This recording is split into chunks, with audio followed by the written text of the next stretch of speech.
like I said, we escalated, and it was pretty much over at halftime. That week. It was a great year. But they all great years. But that was a really really outstanding football team. And about last year, John, and when we see, we had a great year. We lost all those kids. We had what, John, 3 or 4 of us coming back. 4 coming back. We went up 15-0, and I remember Derek Dickey was in the dressing room one day. It was before his senior year. We lost all those players, and some guy come in and said, "Derek, I think y'all win 10 games this year." He said, "We gonna win 15. We gonna win all 15. Now we not gonna lose them on our watch." Now, talking about John and Mark and these seniors. And I thought, well, I hope he's right. And he was right. So it worked out. So people like that, and John, all these guys, they had a mindset that they wasn't going to get beat. And they feel confidence in me. One thing I can say about that the 2003 season is that the accountability. Like when you had a guy like Mark on your team, like you felt like you were winning. You had Derek, you had Mark Griffin in the back, you had Blake Morris. You had like my example for a leader for me when we played the state championship against Oak Grove and missed that tackle by ourselves in the backfield. And I remember Jamal playing the bottom guy. And I'm sitting there shaking my head. I'm like, man, Coach Wright was going to go. Take the quarterback. And I'm trying to take the pitch. Mark said, "Coach Wright, I got it." Coach Wright left the quarter. MJ, come here. Don't let that happen no more. And we held him. We held him. It's like one of my best memories of 2003 season. And look, now he mentioned Sanford now. That Jamarcus, my senior year, he was a linebacker, but he was calling plays. He was defense or whatever. But a lot of times Sanford now he don't nobody notice. I don't think. A lot of times he didn't see the signal right. He'll call the wrong signal. I'll be one that got to correct him. No, he ain't called it. But I mean, I knew they were special. Coach Wood was special when he come in because previous year we was on a Friday. You wore whatever you want to wear. Well, when he came in on Friday, he got everybody dressed alike. We dressed wear your SB shirt, khakis or jeans, or jeans or whatever, and we're gonna look the part. And he did that throughout the guys' year. And I'm pretty sure he's still doing it now. That's when I knew it was very special because I said his ways were a little different. Like I said, made practice. Our previous years of practice, sometimes you dread going to practice.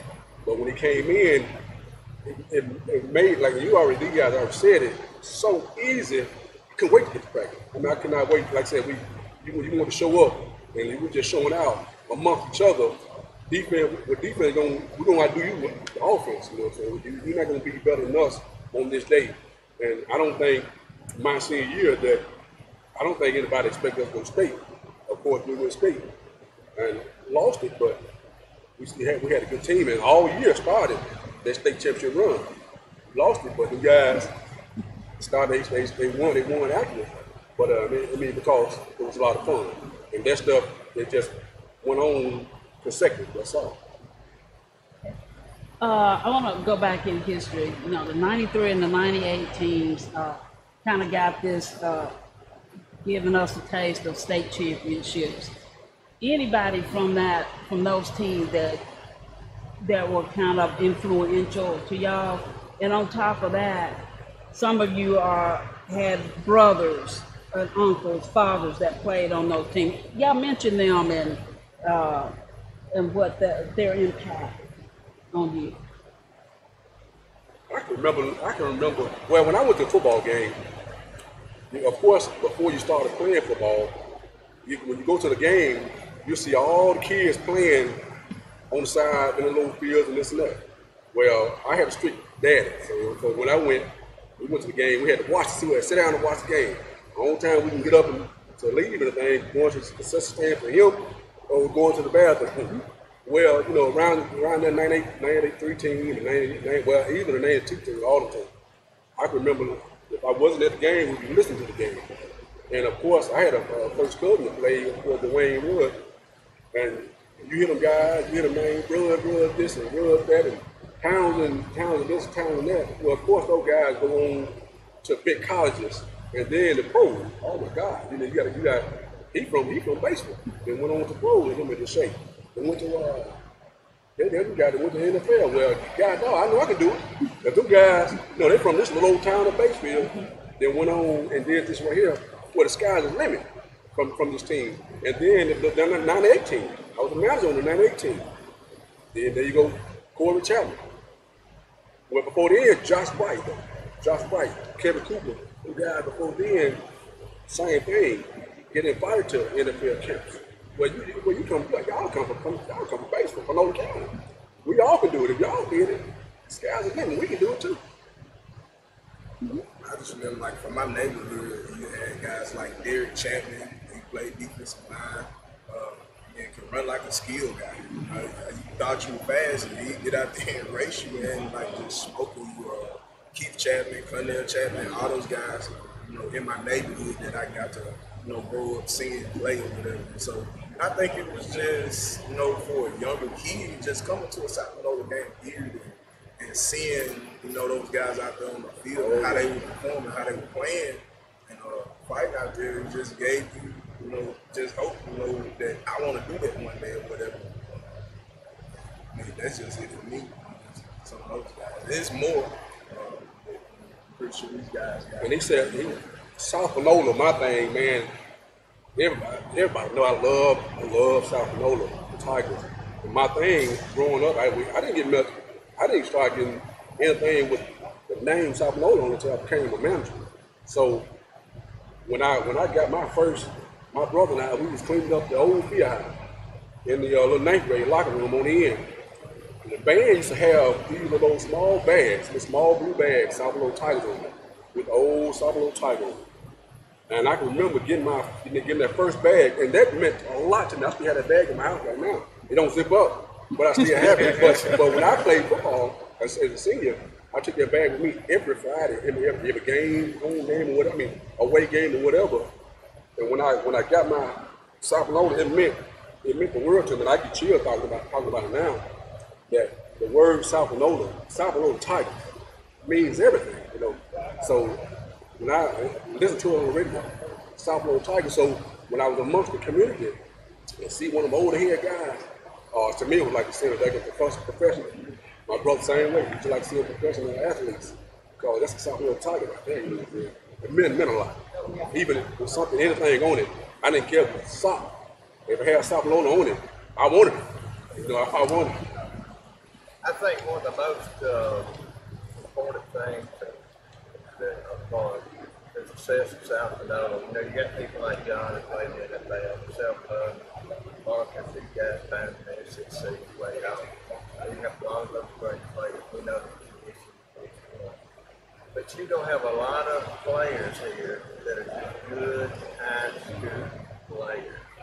And how much you've been to them play for the Tigers. And they all overexcel on that team that made it great. John and these guys were so talented. They was going to do that. There was people that never thought would play. And I can name several of them at the level they play off of the physical statue. But they did, became some of the best high school players there was, but they were not college players. So you put all that together, and it's a mixture for success now. That they all believed in one another. Small things that were given to them, because that Tiger Road on was very, very important. And they cherished it. I just talked to Leroy Diggs, on the phone. And Leroy is 30-0 as a starting quarterback, and he really wasn't starting a quarterback. We just had to play him, so we didn't have a real quarterback, and he was very successful. And I know one time that coach, I got off the bus, wanted to look at Leroy, because his bus was like 200 yards quick forward. I showed it to him. He said, "Oh, he's got to be the manager." I said, "He's not the manager, that's Leroy Diggs." I mean, people like overachieve, and I think that's really important that happens. And it's good for them and us and everybody concerned. That's a picture of success. Anybody else? I'll say just to piggyback on what he said, like we all grew up together. Like Basehood is not small. Like everybody know everybody. Like backyard football, and that's where basically all started when we was young. And then everybody played from junior high all the way up to high school together. So each year everybody got better together. Well, when the team started being ranked nationally, they always were coming out, oh, South Nola recruited. We go, no, just go look back in the family history. They grew up here. Yeah, like across the river, like going there, got the Big East. Yeah, we recruited across the river, right? I always tell them when they recruited them from kindergarten up, that's when they started. So I've had to defend that a lot. Yeah. Even recently, I said, well, they recruited them when they was about 5 years old. They all started school together. And but you know, it's such a great history here, and I don't think it'll ever be right. And then you come with like the last name. Well, we just picked up where all folks left off, like in the Chickasaw Conference. Them sons just have more gold balls than what we have in this championship because Chickasaw started it. Well, the Chickasaw is well, uncles, dads, and all that, cousins, and all we played back in the 80s and consecutive years in the 80s. So we proved my butt. Actually, when somebody comes from another school, we can see what he made of. He ain't for the star because we know that the star coming from another school here. We already have our players in line right now, in place now. So yes, that last name, that's old bloodline name. There wasn't no recruiting nowhere. We didn't have to do that at all. Well, it's such a family atmosphere as a coach. I mean, nobody can make like that. And it was my second year here. And I'll tell a story now, and it's a good story. Derek missed weightlifting. He's supposed to be starting quarterback this year. First weightlifting, I went out to pick the weekend and asked him, he's there with his father where he was, and he's out there in the bed. I met him. I said, now, which house do you live in? I think he could tell. So he showed it to him. So I drove up, and this young lady, she was door. You remember this? And I asked her dad for it. She said, he's in there asleep. I interviewed myself. She said, I'll get him up. I said, no, I'm going to get him up. I walked in there and grabbed him by his feet and jerked him on the floor. I was upset. I planned on him being. And anyway, he hit the floor and jumped up. He said, I'll get my clothes on. never missed it another time and became the player he's supposed to play.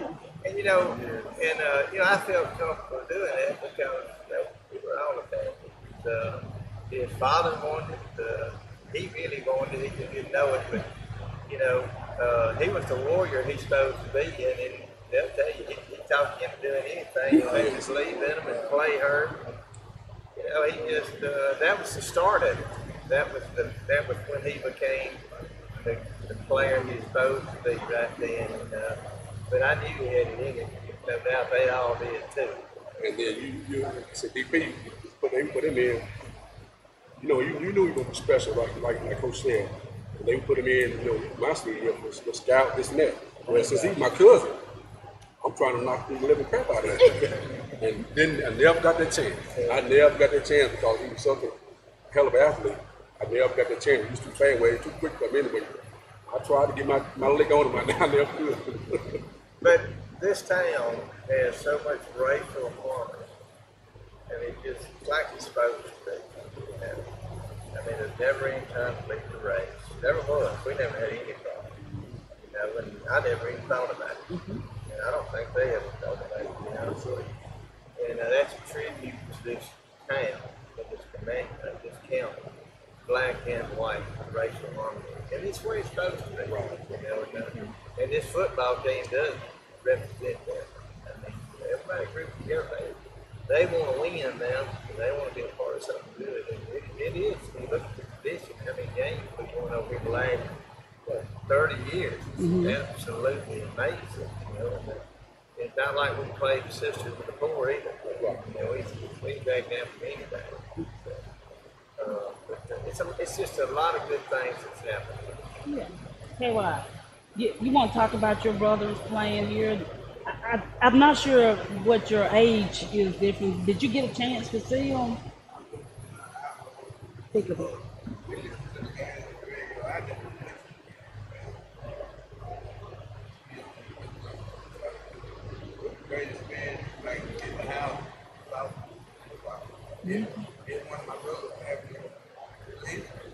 learned the game. But I ain't thought about playing. I talked to Chris, and I think he said something about. I wasn't sure what he was when you were looking at Antoine or something like that. When you were growing up, if y'all played ball in the yard, but they were a little bit too older. Yeah, they was too much. My mama let me go out and play. You know, I smelled that play. That would make me tough. You know? I was always a small kid. Okay. Okay. If you ride around South Pinole, Mississippi, and I don't know if y'all ever noticed it, and I'm not criticizing any sport by anything, but not a lot of basketball goes out there. There's a lot of football fields out there. You go ride through, you see how many playing football and stuff. Have you ever noticed that? That is different than most places you see. And I picked on that up on that pretty quick and woke up to taking these guys on. When did it go was done. Yard ball. Everybody want to play football. You want to talk about following behind your brother? Julia? Yeah, like pretty much like that's all we did was backyard football. Like I come from a big family. Like I have an auntie, she have 9 kids, 6 boys and 3 girls, and we all play football. Okay. And so then like my mom and kids, so we could just have my auntie kids and us, maybe the group across the bus with her, and just walk down there and like we would just like play ball. But like my brother was more like a father figure than just a brother, so like a brother / father. And so I just looked up to him, and he was like a great athlete here, and instilled in me like towards like a work ethic and everything. So, and he ended up going off to college and playing